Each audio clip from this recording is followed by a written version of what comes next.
Board mochung' ndiko jotich e kaonti ma Nairobi ochako dayo dhoo jotich 465 matiyo e chenro mar Green Army gidwaro mar ketogi e lai mar tich mongirore makoro gibiro bedo ka giyudo aheri. Chenro no timore e skul ma Dagoretti juma achiel kende bang' gavana ma Nairobi Johnson Sakaja ne singo mar dhialogi kuom tich makare mar keto ler e alwora ma Nairobi.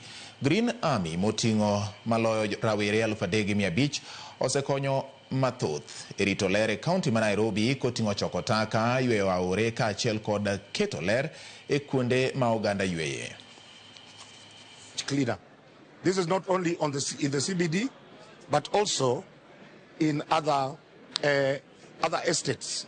So we thank the governor so much for making this bold move of taking over 4,000 youths to be engaged on a permanent and pensionable basis so that they can plan their lives.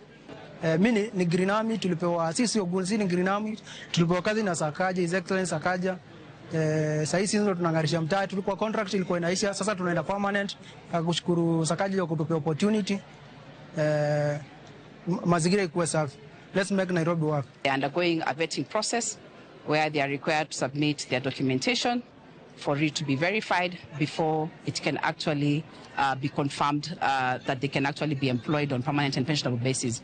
The numbers that are currently here that were sent out by the County Public Service Board is about 4,065. Those are the numbers that we are currently looking at. And the exercise began very early this morning, and we are hoping that we are going to complete the work before the end of day today.